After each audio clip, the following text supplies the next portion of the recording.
Welcome to Danish Policy. I'm Charlene. I'm Crispin. And Danish Policy is a platform aimed at challenging people where we discuss important issues facing life and society. How are you this week, Crispin? Pretty good. We're getting beyond the Australian summer. So people imagine Australia as, summer, city, surf, gorgeous landscapes, perfect weather all the time. That's all true, but the summers are oppressively hot. So the fact that we are now moving back into just normal perfect weather is much better. I'm looking outside right now and it's just gorgeous. So that's good. Also, there is a poker tour on the Gold Coast in Queensland's sort of southern border, beautiful part of Australia. That will be the first time that I get to travel properly across state borders since the origins of this pandemic. Can't wait. It won't be until May, but it gives me something to look forward to. The actual travel restrictions are still quite severe. I heard today that they're looking to create a travel bubble between Australia and Singapore in July. Hey, love Singapore. Yeah, but I mean, that just tells you how long it's going to be before we get to Europe and other places like that. I think they were looking at maybe November was when they were going to open it up, which is really annoying. I was really hoping to travel to kind of Lithuania, places like that in September when it's sort of autumn. Yeah. It's probably not a good idea to go traveling around Europe in the middle of winter. So we'll then have to wait all the way till spring and that. So it feels like it's a hell of a drag. It's kind of annoying. I would have expected, get the jab and then go. But I guess it's not that simple. I don't know why. Well, I mean, exactly. And the UK has a kind of a staged rollout of emancipating the population from restrictions. Yeah. And reading it, it's incredibly slow and tentative. A long, long time before Britain gets back to normal. And let's remember, they're one of the first countries to be rolling out the vaccine. Vast majority of people in the sort of vulnerable age categories are already inoculated. So it's kind of a wonder things aren't just getting back to normal. We have vaccines. They are distributed. They're getting rolled out as quickly as the various governments and stuff can manage it, although Australia does seem to be pretty slow. Let's get back to it, people. Let's get back to living. I think that people are well and truly bored of this particular pandemic and should be, getting back to some semblance of normalcy. I having said that, I can understand, the kind of tentative nature of it, and people don't want the hospital systems and stuff to be overwhelmed, just as we're on the cusp of victory to kind of, jump the gun, so to speak. But nevertheless, I mean, come on, we can get this back to normal. We could at least get the people who have been inoculated traveling. There should be a way to, if you're about to travel overseas or whatever, to get the vaccine, even if you have to pay for it or whatever. Yeah, it's interesting. Yeah, we'll have to see. I don't know. I guess I need to. I haven't read enough to figure out what's the justification for it being so slow in terms of being able to travel to other countries, and other countries might it could be overwhelming hospital systems, and so how do you restart an economy if a lot of places have shut down for a long extended periods of time, and then I guess the health issues of the people who have been on lockdown for so long, there could be pressures there too. But Gold Coast, we're talking actually, and you said that it's one of your most favorite casinos in the Gold Coast. Yeah, so of Australian casinos, the Gold Coast one is probably, it's not very big because the Gold Coast isn't a huge place, but most casinos around the world, they try and make you gamble as much as possible, understandably. So there are very few clocks. They try and make people forget what time it is. And there are very few windows. Like if you go to a casino, you'll find that you're in an enclosed space pretty much the entire time that you're there. So next time you go to a casino, pay attention to these things. See if you can find the time. See if you can find open spaces, things, because you won't. They're actually well designed to get people in the zone of just gambling and not thinking about anything else. Whereas the Gold Coast has a beautiful, panoramic view of the city of the Sunshine area. And the Gold Coast is also like a town or city that's filled with canals. It's like this Venetian style canal city where people will have boats sort of traveling around as a way to get from A to B. So it's a really kind of unique place in the middle of this sort of subtropical climate. So it's a gorgeous thing. And then this huge panoramic glass view that anyone in the casino can see out and actually see proper daylight and things. It's a great thing. I don't particularly like the design of casinos generally and what they're aimed to do. I think it really just reduces the enjoyment of the people there as well. Like it's nice to see some actual natural light. Yeah, no, that's cool. Speaking kind of speaks my age. Never been to the casino at Gold Coast yet. Where I spend my time is at Time Zone, which is like an arcade. And like Gold Coast has like the best time zone in Australia. They've won multiple awards, and I'm like egging Crispin to go check it out because it's fun. I will have a couple of days off, and I did say that I was going to check it out. Yeah. But speaking of casinos, the Crown Casino in Western Australia. So Crown we've talked about before. It's the largest casino operator in Australia. It's sort of got that massive stake in it by James Packer, the former partner of Mariah Carey. And actually, speaking of which, after Mariah Carey and James Packer broke up, all the Mariah Carey that was played around the Crown suddenly stopped, and everybody noticed it. And it started playing again now. So obviously James is calmed down a bit. Anyway, so it would be a policy.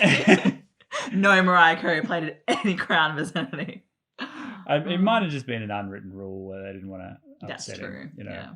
So obviously Crown was denied the casino license in New South Wales. So at the moment there's Star Casino in Sydney. They're going to be a massive like $3 billion new casino. It was for high rollers, hey? It was for high rollers. It was for like, it had certain specialities. They didn't have any EGM licenses because Star had the exclusive rights in New South Wales. But nevertheless, the electronic gaming machines, pokers, right? Okay, yeah. So it was all going to be gaming tables and aimed at foreign whales and things like that. Yeah. But because of the money laundering junket sort of scandal and the Bergen inquiry report, which was entirely scathing of Crown, they were denied that license on the grounds that Crown was not a right and proper group in order to run a casino in New South Wales. So they were denied that license after making that massive investment. Melbourne Crown has become under extraordinary scrutiny as a consequence of that. And in Western Australia, Perth's Crown Casino, so this is the other big casino that Crown has, is the subject of a royal commission, which in Australia is basically like if you give a sort of an FBI US equivalent, would be like a federal investigation with subpoenas and all of that. Like, so full inquisitorial power to demand documents and testimonies under oath from everybody there to determine whether or not Crown is a fit and proper organisation to run a casino. But more than that, in WA, they're also looking at the regulator, which I think is absolutely critical, because one of the great criticisms in Western Australia in particular is that there is a very cosy relationship between the gambling regulator part of the government and Crown Casino itself. And that relationship is not seen to be one of acting in the public interest, but really protecting Crown's monopoly. So I think a lot of the, findings of the Royal Commission in Western Australia will be about how to reform gambling regulation across Australia. I think that'll be very important, probably the biggest thing that comes out of it. We'll keep you apprised of those developments as they arise. I think the interim report's due in like July or something, with the final report in November. Western Australia has just had the most extraordinary election result I've ever seen. So I will never see an election result this one-sided in any democratic country. What we have seen is like things you see in Turkmenistan and Belarus and North Korea. But the existing Premier of Western Australia has been returned with an obscene majority. This is a consequence of the pandemic, where Western Australia had almost none because of the really strict border closures. Western Australia has always had a bit of a secessionist streak as well from the rest of the Commonwealth. So You know, in the United States, you've had the Civil War, where the Confederate States of America ceded from the Union. You had a massive war. Well, Western Australia in the 1930s had a referendum to leave the Federation of Australia, and what's more, the referendum passed. It's just that what happened was, at the same time, a staunchly federalist premier was elected, who said, well, I've been elected with a mandate to remain part of the rest of Australia, so we're just going to ignore that plebiscite. So that's why WA is still part of the rest of Australia. That has always been very isolationist in its mentality. Perth is thousands and thousands of kilometres away from Canberra. Western Australia is on the same time zone as like Tokyo, Shanghai, Beijing, Denpasar, and thus Singapore. And that's, most people in Western Australia don't travel over east. They travel to Asia for their holidays and their Bali and places like that. And like, thing is, I feel like West Australia's economy is different in terms of they have a big mining boom there. So, and yet they still have to pay all this tax to the federal government, and yet they are making bank. There is a strong view among West Australians that if it was its own country, it would be spectacularly rich, because under the Constitution, mineral resources belong to the states in which they are mined, and yet the federal government has appropriated a significant proportion of that loot, particularly through the apportionment of goods and services taxes. So what happens is, if a state is making a huge amount of money, they'll be penalised in the distribution of goods and services taxes that come from the federal government. So that money effectively gets redistributed to other states. And also just the history. I mean, the rest of Australia, if you think of... We're the last state to join the... well, I think they all came at the same time. It's like to join the Federation. Yeah, join the Federation. Yeah. That all happened in 1901. I think there was some argy-bargy about Western Australia, but it sort of happened at the same time. Oh. The difference is in terms of culture, though. So for most people, imagine Australia as sort of this penal colony, and that's certainly true for Botany Bay in New South Wales. The Victorians had the great bush range of tradition of the Catholics, fighting against the Protestant police forces, Ned Kelly, all of that sort of, mythology. And Western Australia, it was a penal colony briefly, but the vast, vast majority of people who came here came during the gold rush. Yeah. And so in the 19th century, gold was discovered in the sort of Kalgoorlie region, and just massive waves of migration came in looking to get rich. And so the descendants of people in Western Australia tend to be people from that era. And so it's a much more kind of traditional English, colonial mentality relative to the Celtic traditions of the rest of the country. So it does have its own subculture as well. So Western Australia, and how that translates is that tends to be more conservative, tends to be more business-minded, more free enterprise. A good question is the relations with China. So the eastern states is very pro-China. Eastern states is very anti-China because they're very afraid of China's growth of power and influence. All our military kind of focuses there.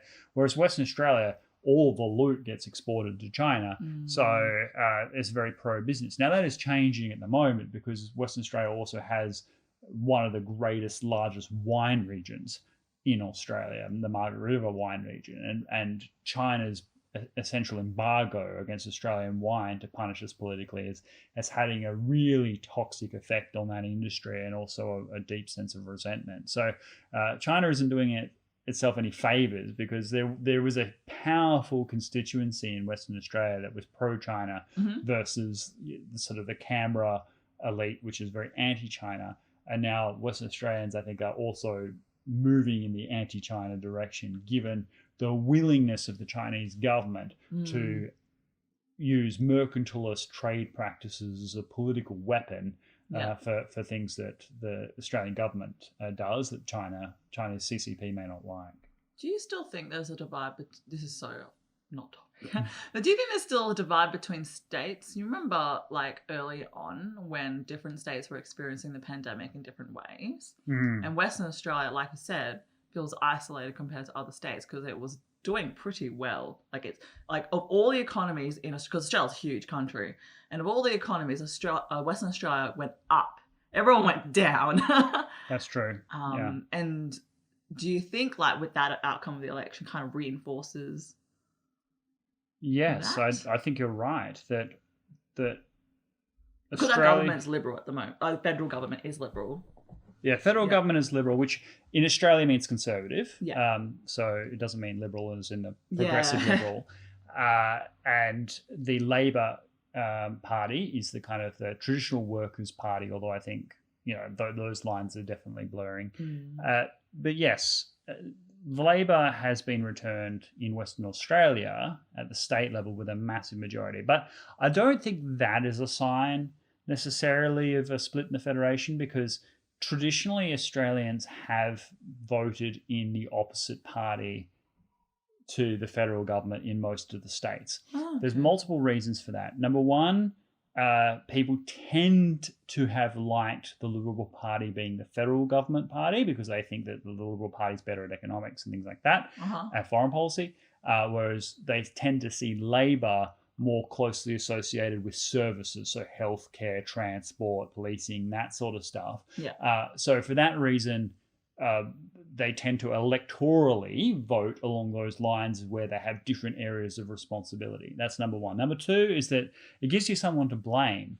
So if you are a state government that's, say, a Labor government, and there's a different government, Liberal Party in power in the federal government, well, anything that goes wrong, you blame on the federal government, right? Right. And vice versa. They go, well, that's a state responsibility and your local state government's rubbish. And that way... And they can't say it to their own, really. They can't say it to their own, yeah, exactly. So if you've got the same party in power, you'll get certain benefits because they'll help each other out. But politically, you can't just blame someone else. You can't just go, oh, it's the federal government's fault. You have to come up with some other scapegoat.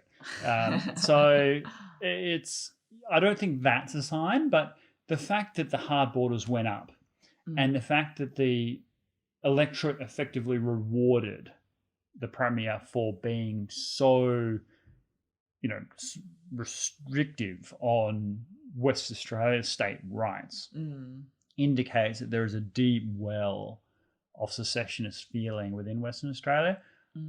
At the same time, I think people are kind of annoyed that they can't travel, and are kind of, wondering when they can go see their friends in Melbourne or whatever. So I don't know whether this will long term make Australia more divided or more united, because it could go either way. It could be like, oh, this is a good example of Western Australia doing it right and everyone else doing it wrong. Economy is growing. We're super rich. We should just be on our own. Why are we listening to Canberra? And they're just dead weight anyway. Possibly. But also it could be like, okay, we've known what it's like to be stuck in our own isolation. Is it really what we want to be? And thus, do we actually, we might approve of the way in which the pandemic specifically has been handled in Western Australia, but does that mean that that's how we feel about the rest of Australia writ large? I don't know the answer to these questions. This is something that the West Australians will figure out. But ultimately, there's not going to be a secession, I don't think. Like, it's... I don't know how... Has this ever happened politically... before? Like, with not such a not big in Australia. majority and, like, it's like when electors... Oh, never in the Western world. No. So for your own kind of understanding, the Premier of Western Australia has won, I think, about 53 seats in the Parliament of Western Australia. The next largest party is now the National Party, which is usually the junior partner of this coalition, by the way, a very small party with 4 seats.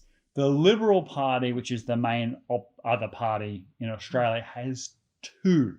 They've been reduced to 1 in the Perth metropolitan area, Corslow, which is the wealthiest suburb in WA, and Vass, which is like the wine region, which is very pro-Liberal Party. And so this is extraordinary. Like, the Labor Party having 53 seats. It's a total one-sided wipeout. And I've never seen a result like this outside of authoritarian dictatorships. Yeah, because that's what goes into it. It's like, what's the advantages, disadvantages of having this? I assume that when you have a party majority, you can basically, act and deliver policies quite quickly, as if because you have the votes. But then, I guess you don't have any opposition to challenge those policies. Oh, I think it's a catastrophe for democracy. It's fine once in a while for one party to have an absolute majority and be able to put through legislation and things like that with that. I think that's fine. But what you need is an effective opposition to be able to hold the government to account, able to scrutinize everything the government does. But with 6 members of parliament, you are not going to have the resources to give that opposition. So that means that the Labor Party in Western Australia will be able to do whatever it likes without scrutiny. And that's incredibly dangerous. Every mistake that the Labor Party makes in the next 4 years is going to be hidden, right? It's going to take extraordinary journalism to expose these things to the public, and the message the public is going to hear is just this one-sided noise because you've got 53 members of parliament all saying the same stuff, and a few opposition who are going to be totally overwhelmed. I mean, how is one person going to be able to speak adequately on every single government portfolio? And if a government has 100 different projects on the go, how is an opposition supposed to vet and scrutinize each one of them to talk about wrongdoing? And would we ever have seen a royal commission into the gambling industry and gambling regulators if not for the opposition being like, hey, this is an outrage? If you've got a party that's a one-party rule that can just never bring it onto the agenda, then that's fine. The other thing is that it is, efficient having one-party rule. Like it's, you see that in China, right? I know. I think about China, like, wow, they get buildings up, and they just get things done. And yes, but you don't see the mistakes. You don't see the corruption. And I think it's very dangerous where it could go. But at the same time, the people did vote for the government. Like, every vote did count, and this is democracy. Like, it's a yes, it is. It's people voted for Mark McGowan in Western Australia because Western Australia doesn't have the disease, and he was handsomely rewarded for keeping the illness out and really playing to nativist Western Australian instincts and doing things, throwing up really hard borders, being super restrictive on foreign influence and things like that. So it had a certain nativist appeal, and a sense that Western Australia can do everything better. So that has worked in his favour. No, sure, he should be returned for his success. Yeah. I just, again, like, it's in my head, it's unusual in terms of, yes, we're going to respect the vote of what it is, but it's kind of like... if I was, I mean, one should certainly be worried in Western Australia about the next 4 years of governance, because there's going to be a lot of corruption, a lot of mistakes that no one's going to hear about, and perhaps years later, like 20 years from now, we might look back on the archives here and be like, oh my goodness, look at what happened. And it's not because people are bad people or the politicians have ill intentions. It's just mistakes are made. And unless you've got someone who is willing to point out the mistakes are being made, then those mistakes will continue and then escalate and compound, and so I would be surprised if in 4 years' time, Western Australia is in a much better place than it is today, simply because things could go off the rails and it'll be a long time before anyone notices. That said, I think a lot of long-running projects and things like that will get off the ground quickly, because there won't be any hold-ups. People will just be like, yeah, get it done, get it done, get it done. And so there'll be a certain sense of efficiency, but you can accelerate that train really, really fast off the racks. We'll see.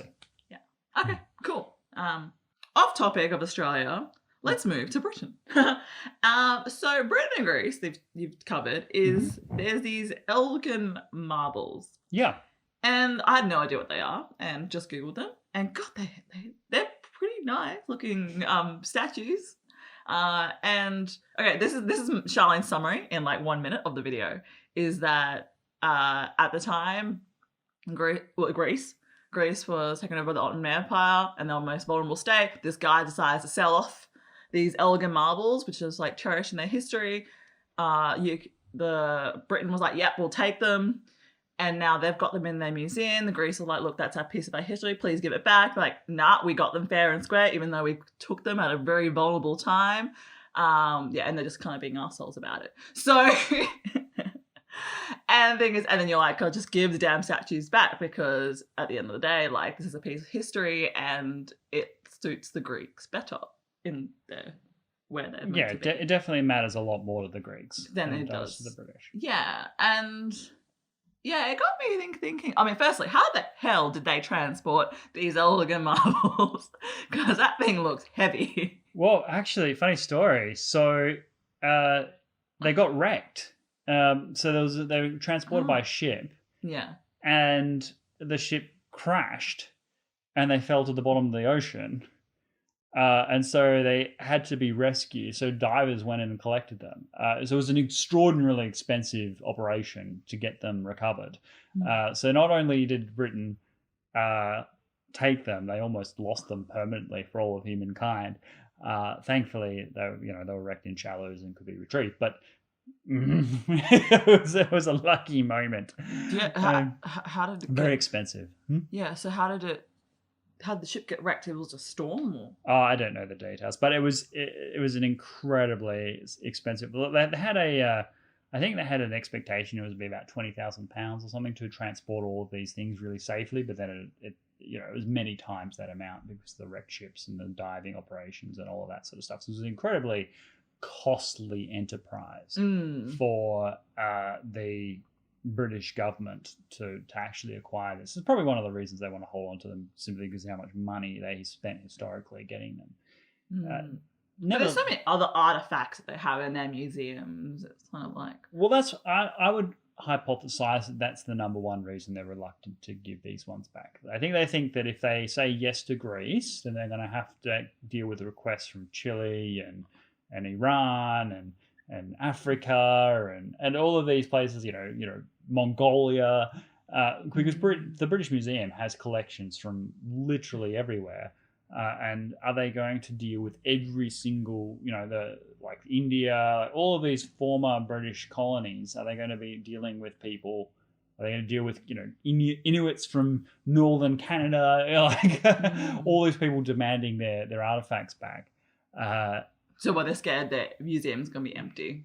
Yeah, I think they're worried about opening the floodgates to demands from around the world. I also think they're worried about there's a strong push in Britain, a nefarious, pernicious push, to suggest that the British Empire was just this font of all evil where they just oppressed everybody and looted everybody, and everything that the British Empire ever did was a disaster. Now, that is a totally false narrative. The British Empire was one of the greatest benefactors of humankind. And the fact that some bad things happened during the course of the British Empire, of course, doesn't negate all of the immense good that it does. And this becomes a tool to attack the British Empire. So a lot of people, I think, within Britain, are doubling down on this Elgin statue thing because it's like because of the people making the accusations. It's like a way of life, right? When you kind of go to these countries and you try to buy things and want to bring it back to your own country to enjoy it, like a souvenir. It just so happens a souvenir is quite big. Yeah. And you're benefiting the other country because they need money. Yeah, I mean, so like with the British people, it's a divisive issue because there are people that think that the British Empire was a disaster, and they look at the Elgin marbles in that context, right? Rather than just a simple what's right and what's wrong, and that.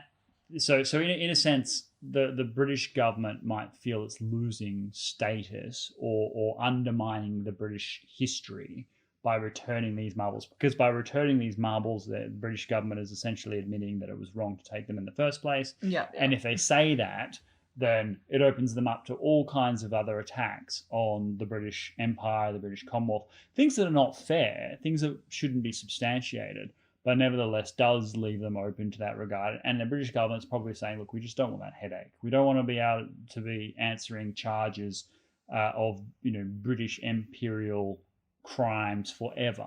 And let's remember, the British Empire is the empire that ended slavery worldwide, right? Like the British Empire, it was the British Navy that put an end to the slave trade. And so the British Empire is amazing. It's the British Empire that gave us, the vaccine.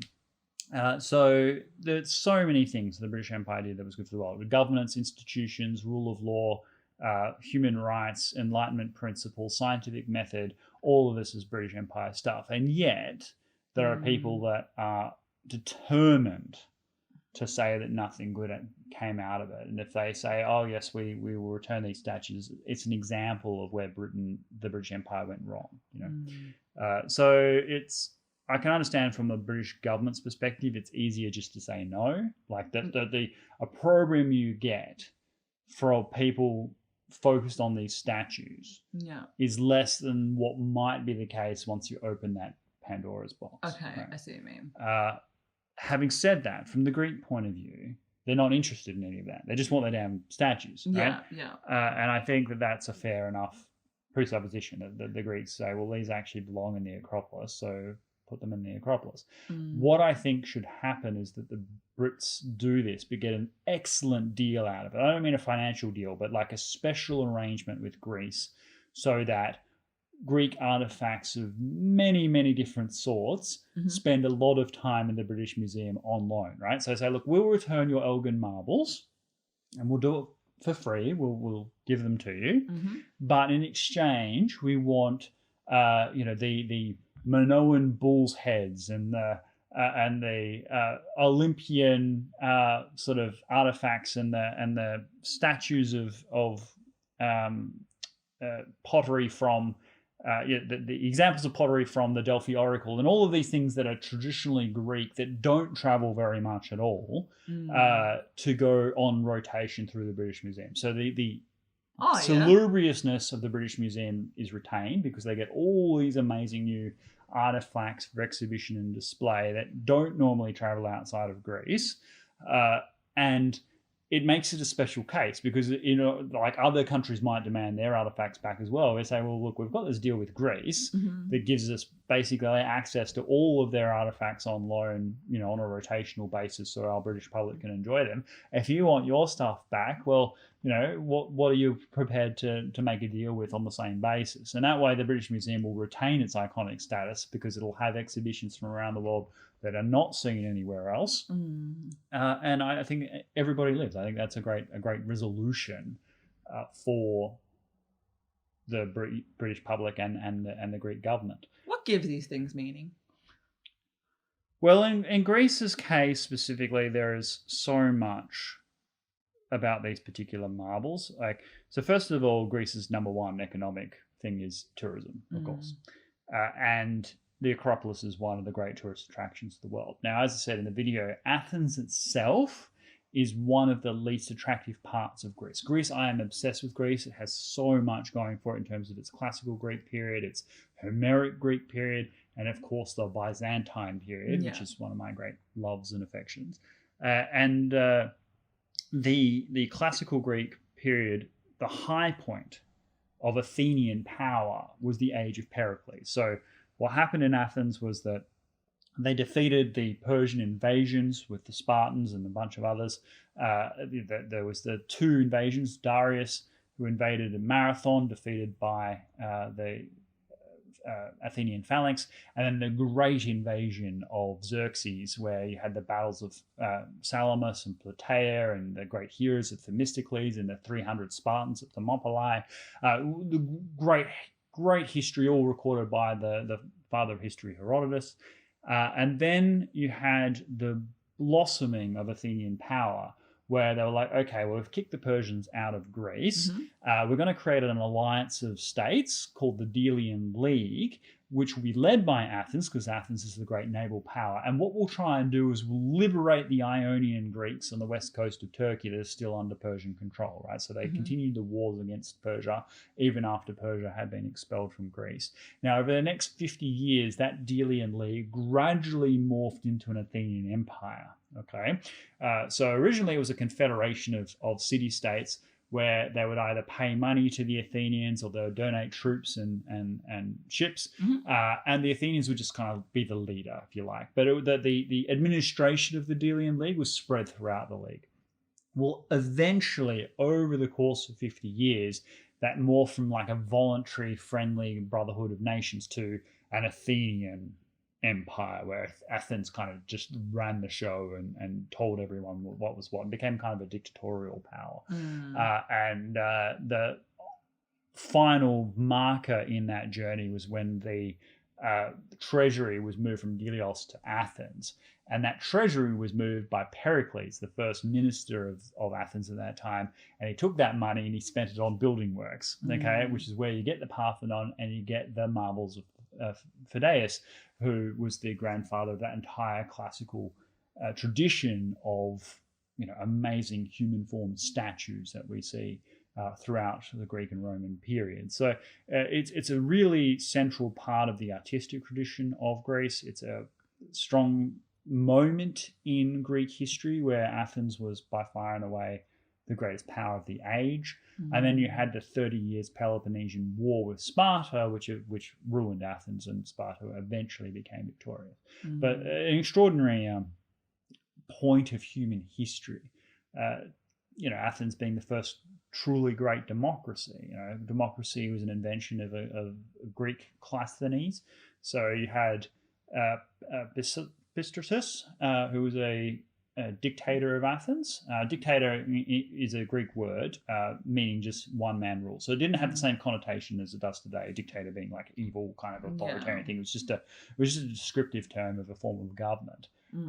And the Athenians and the Argosians and a couple of others were like, oh, you know, maybe we'll have this thing called democracy where we'll have a class of citizens who will decide policy, and you'll get up and you'll argue your case. And that was an Athenian invention, essentially. So that whole period of time is so central to our human history. And then Western culture, you've got, you know, Euripides, Sophocles, Aristophanes, you know, the great dramas and tragedies. You've got the mathematicians, Pythagoras. You've got the, you know, Greek alphabet. You've got the invention of juries. So all of these great Western civilizational innovations happening around that time, the high point of classical Greek tradition and culture, a tradition that we have spread throughout the entire Western world. So that debate that I referred to between Mary Beard and Boris Johnson over which was the greatest civilization, Greece or Rome, was a really, like, truly profound debate between Boris Johnson and Mary Beard. I really recommend it. And the arguments essentially went, you know, that the high point of Athens was a population of maybe 40,000, whereas Rome had over 1 million citizens in the city. And Rome had taken over all of the Mediterranean world, had, you know, a quarter of the world's population under its domain at the high point of its power. So of course Rome, with all its aqueducts and roads and all of this sort of stuff, was the greater civilization, had much more influence on our culture and thing today than the Greeks. When what Boris Johnson would say is, well, yes, but the Romans became Greek. They adopted all of Greek traditions and culture. They were obsessed with Greeks. They venerated the Greeks. And so much of Greek, you know, administration, Greek drama, Greek architecture, Greek artwork, Greek mathematics, so much of Rome's main sort of settlements were former Greek settlements of Syracuse and Tarentum. Of course, you've got Alcibiades, who tried, as part of that terrible venture, to go and do the Sicilian expedition during the Peloponnesian War. And then you've got Archimedes, the Syracusan mathematician who resisted Roman attacks through all these, you know, special siege weapons. So the Greeks and the Roman kind of culture are totally intermingled in a way that Roman culture was never intermingled with any others. Like, for example, Cato the Elder constantly lamented the influence of Greek traditions on Roman. He was a very traditionalist, conservative Roman who believed in traditional Roman values, which were somewhat different to traditional Greek values, and lamented what he saw as the complete takeover of Roman way of life by Greek tradition, and to a certain extent, his criticisms were accurate. Whether or not those criticisms were negative or positive for Rome, is a matter of debate. But certainly, Greek influence is the ancient Greeks are the single greatest influence on Western civilization for sure. Yeah. Okay. I see. These marbles mean a lot. Well, they're highly symbolic, and also said in the video with Britain, the British kind of had a strong sense of who they had a hierarchy of civilization, right? And of course, the top of the list was Britain. Okay? Yeah. But they had one group that they placed above themselves. They were like, well, the ancient Greeks were superior to the modern Brits. Right? They would look at Aristotle and Plato and Socrates, and they'd be like, look, these were thinkers beyond what we have today. Yeah. But now that they were safely extinct, the Brits could be number one. Okay. Yeah. So they have acknowledged that the Greeks have. Well, some did, yeah. And it was, but that's it. Like, certainly, it's traditional British practice to venerate the ancient Greeks. So, as I said, Boris Johnson is a classicist. He speaks ancient Greek. Right? Yeah. He learnt that at Eton College, which is the premier elite private school of the United Kingdom. If you go to Eton, you're promised for great things, basically. And Eton, teaches Latin and Greek. Like the whole sense of what they called a liberal education right through the 60s, 70s, and 80s. I never understood why people will learn Latin. Like, why? Why is that still a thing? Is it still a thing? I'm not sure. Well, it is increasingly rare. The view was that in order to be a cultured person, you had to be able to understand the classics. And in order to understand the classics, you needed to speak Latin and Greek. So unless you read Aeneas or Homer in the original languages, unless you could read Cicero and the writings of Cicero in Latin, it was viewed that you weren't properly educated. And that it was kind of a navel-gazing, narcissistic view. Of course, in order to have the time and the access to learn all of that, you need to be of the wealthy upper classes, of course.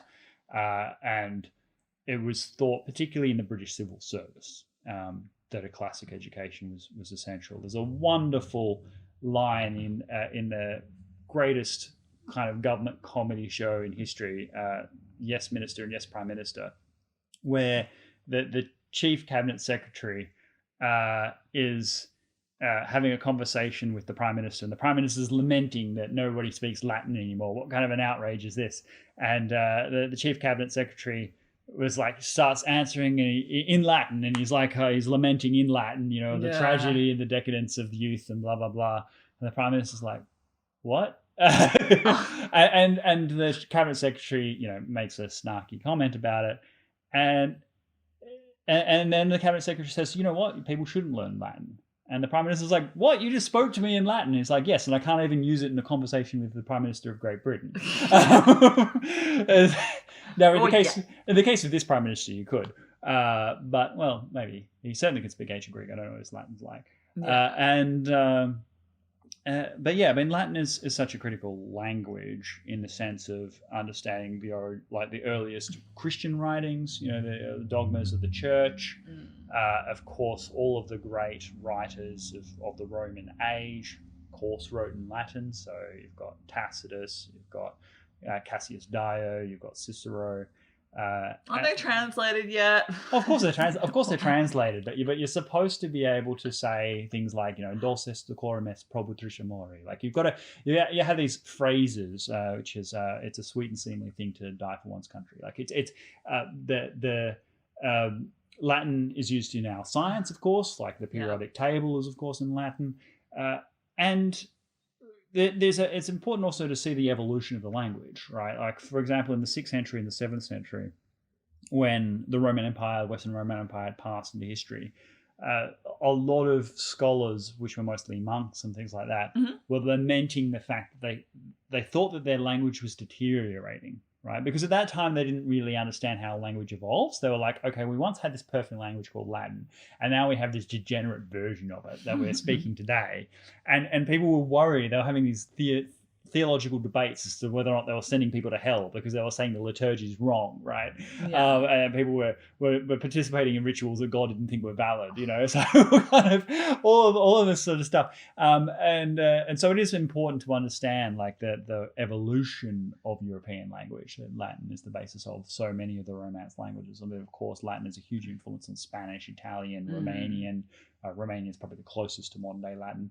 And English and German, and of course, but I don't know. I mean, because I remember you saying you wanted to learn this really ancient language or something. I can't remember. It was like ages ago. And then you were like learning it diligently, and then your friend's like, why don't you just like wait till like AI just picks up, and then we'll like be able to translate all these for us in like a minute. Yeah. So I got it into my head that it would be nice to learn Akkadian. Which is an ancient Mesopotamian language. The Sumerian, which is probably the first written language ever, and Akkadian coming sort of soon after. And Akkadian, there is like 100,000 or 70,000, some huge number of untranslated cuneiform tablets at the British Museum. And I thought, look, it'd be a really great hobby or like thing to do in my old age to just sort of sit there monkishly and translate these ancient tablets, because I'd be discovering new stuff, like people having not read this before. I'd be able to translate it, and we get the vast majority of these tablets are receipts, which I'll explain in a second. But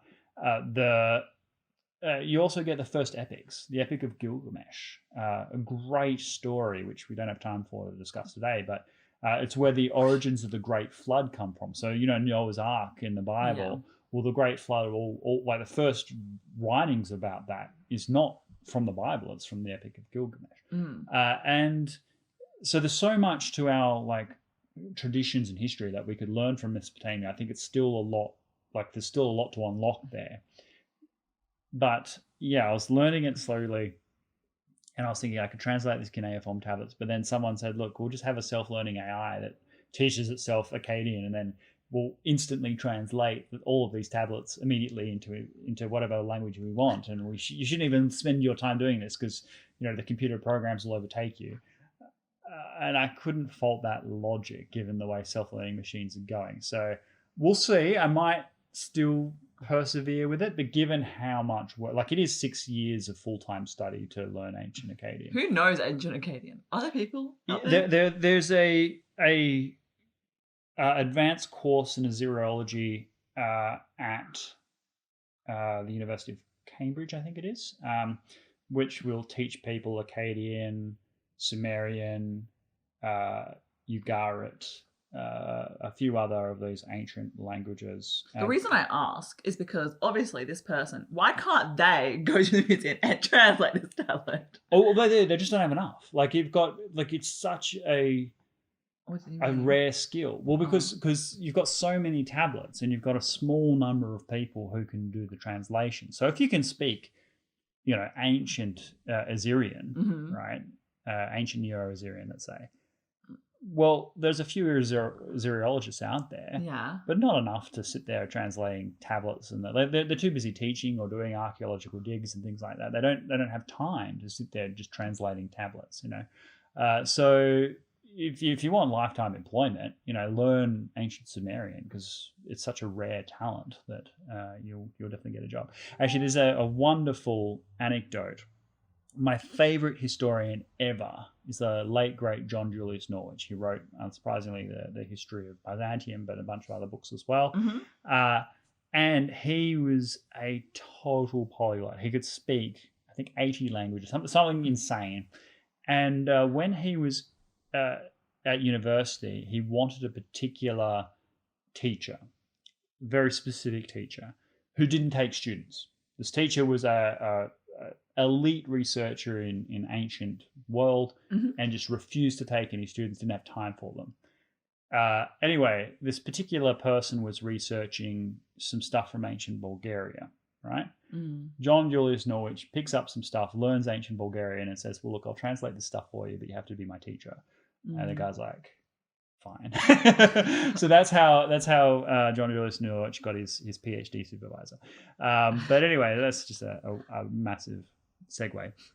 But yeah, so Latin, Akkadian. Akkadian is probably not as influential as Latin. If you want to read the Bible in its original format, learn Aramaic, which is the language that Jesus would have spoken at the time, and his apostles. Another kind of rare language, quite a beautiful language actually. You listen to it spoken. Yeah. Look, I'm just trying to learn Chinese because if China takes over, I need to be more prepared. But these ancient languages sound like a very nice hobby, Crispin. And I look forward to hearing more about it. Because a lot of stuff you say, I don't know, audience, let me know what you think. There's a word for it. It's called philology, learning of dead languages, filled with introverts. Yeah, here you go. Great. Anyway, moving on, I am absolutely pleased to report a great service to humanity that Charlene has now watched Terminator 2. Oh, yeah. Yes, I have. What'd you think? It was so good. Oh my goodness. And you didn't really undersell it. I was like, yeah, it still holds up to today. I spent millions of dollars on this. And yeah, it does. It holds up. And it was made before I was born.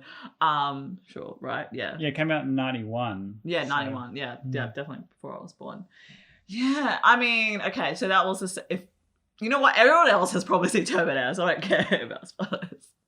But I like the fact that they swapped the roles, in terms of the enemy and the bad guy to the good guy, and then they just confuse the audience if you see. So Charlene has seen Terminator 1. Yeah. Of course, where Arnold Schwarzenegger is the Terminator. Yeah.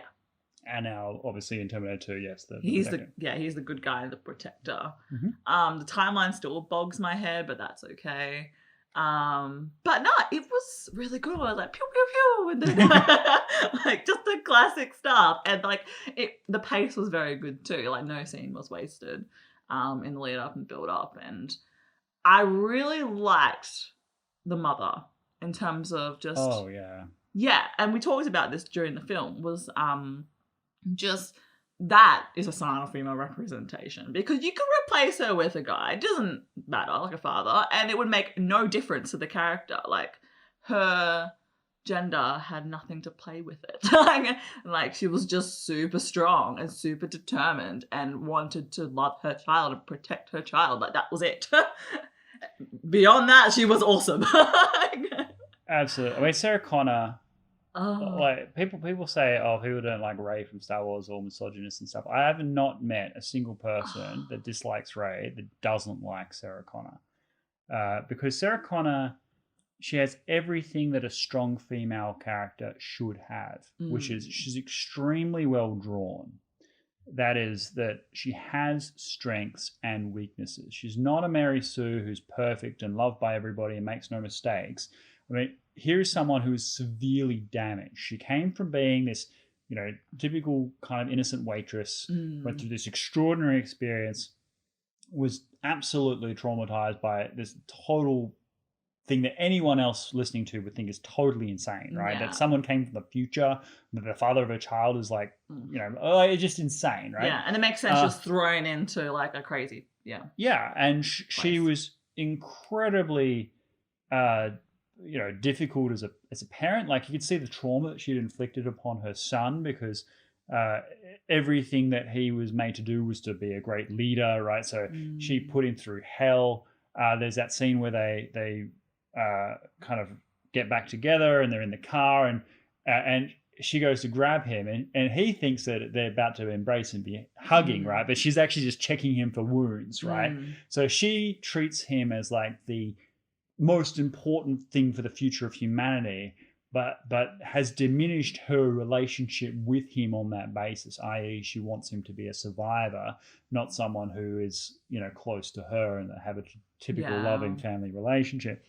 Enormously damaged person, Sarah Connor, but also someone of extraordinary strength and resilience and capacity and determination. So that same thing that is her best quality, which is her determination that he survive and that she'll do anything to protect him, at the same time is also her grave weakness, in that it really traumatizes him.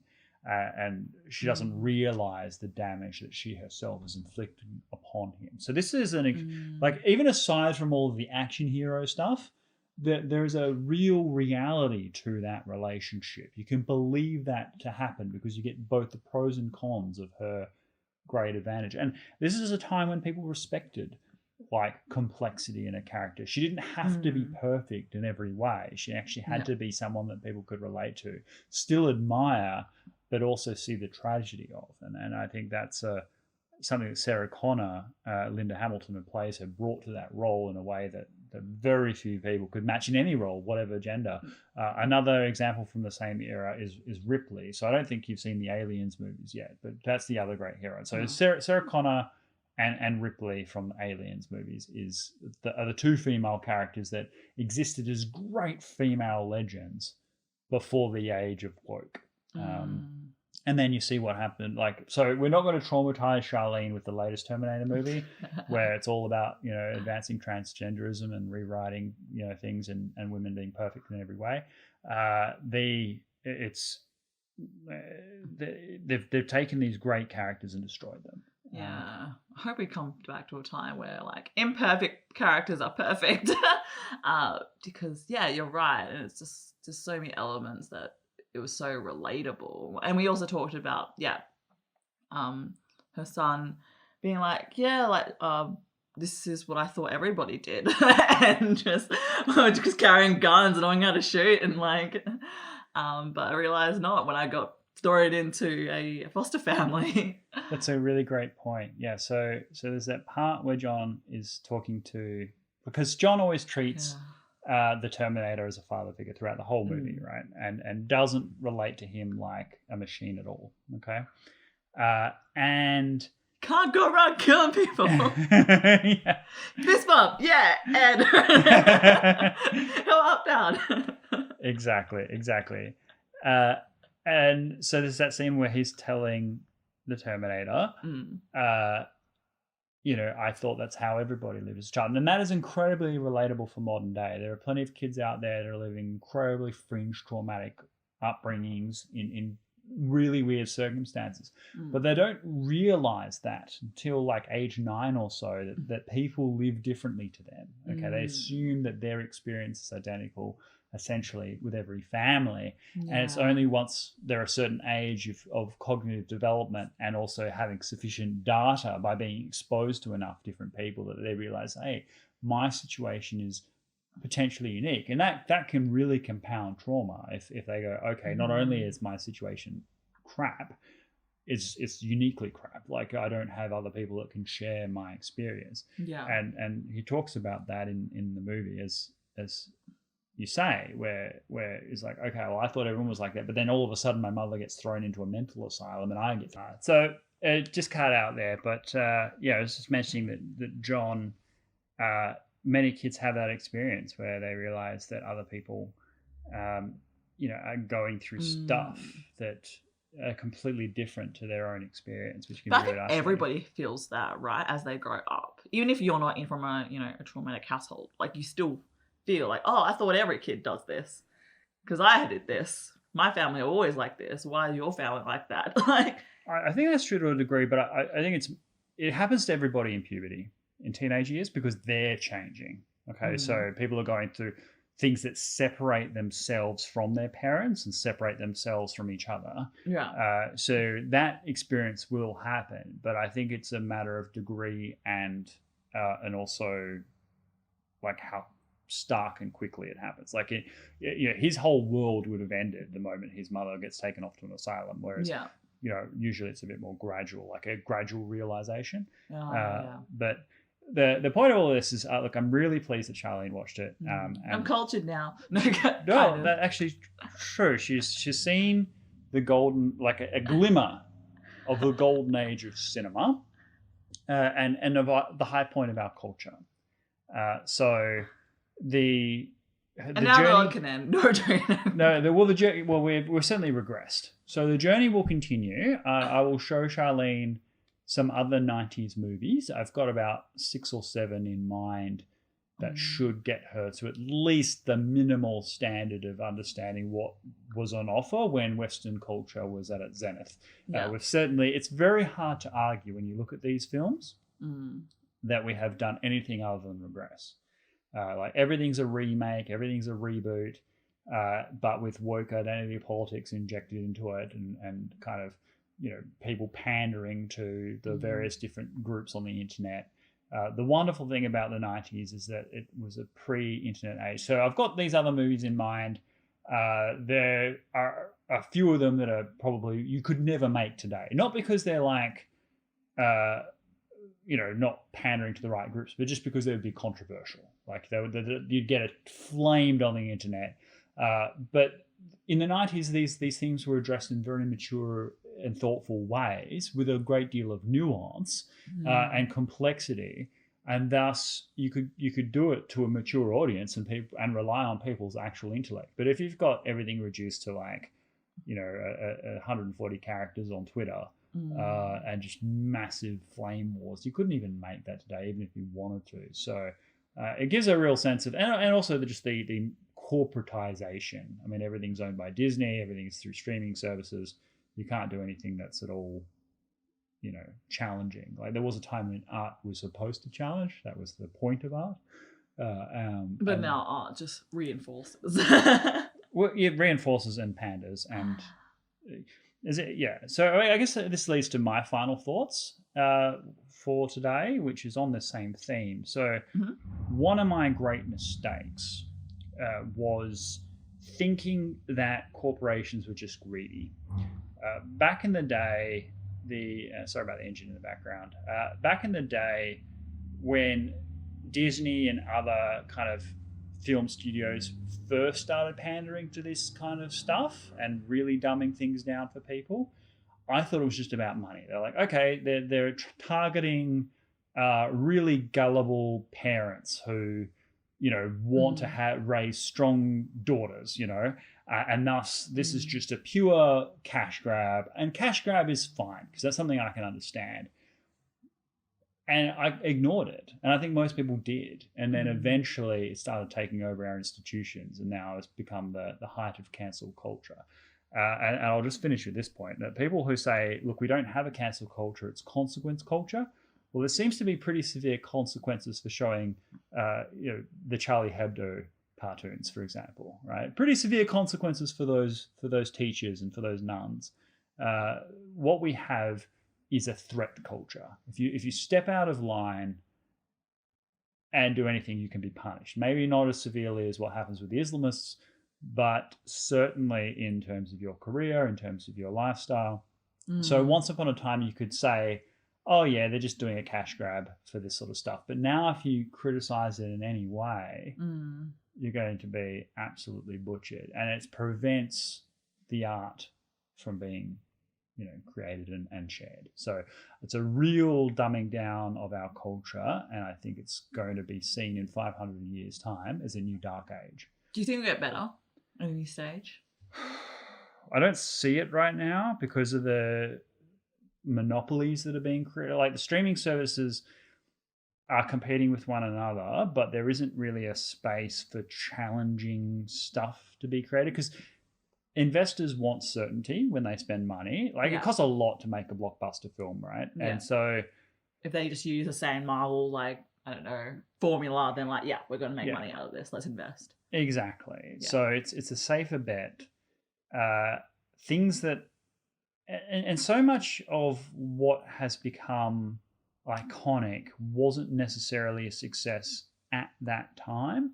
So some things have taken a while to get legs, that people kind of reflect on it over the course of years. And because of its staying power, it has a kind of a cult following. The closest thing I've seen to something that is truly thought-provoking and challenging and capturing and original is probably Rick and Morty. Rick and Morty, the cartoon series, which is really confronting and really does go for the jugular of our modern zeitgeist. That's probably the most clever, next level social critique that we've seen in artwork in that's also mainstream. And then the first few seasons of Game of Thrones as well would be up there as well. That's because they had a book series that was written primarily before this wokeist era, which they adapted faithfully.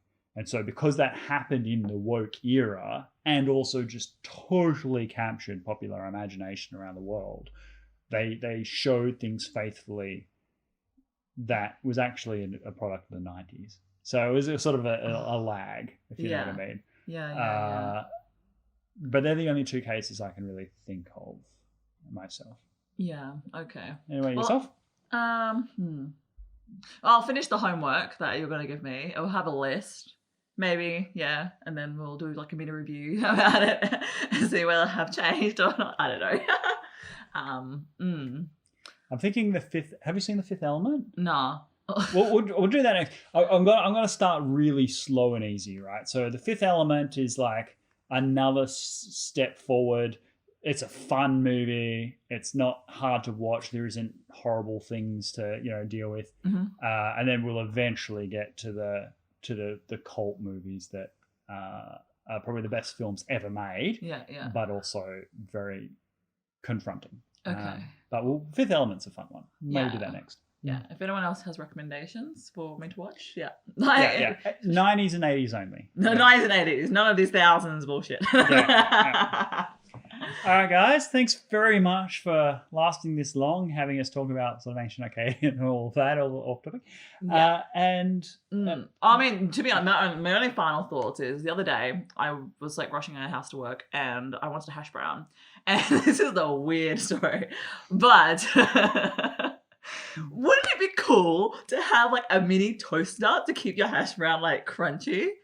Right, so I saw a video and they wanted to compare like a McDonald's hash brown to like a homemade hash brown, and it took 2 days to make a really crunchy hash brown. And I was like, man, like I don't want my hash brown to be soggy. Like I just want like a tiny little toaster that I can like just like that holds 2 hash browns. That's portable and I could take on the go. The movies will get it there, folks. It's okay. We will get there. That's my only thought at the moment. All right. Any questions, any comments, please leave them down below. And we smashed through 500 subscribers. So thank you so much, guys. Thanks for keeping with us. And and the Meghan Markle thing, my God. But let's not talk about that. No. But thank you so much for tuning in. That's all the time we have. Yeah, exactly. Round off. Round off. Yeah. Like I said, any comments, any questions, please leave them down below. We'll see you next time. See you next time. Bye.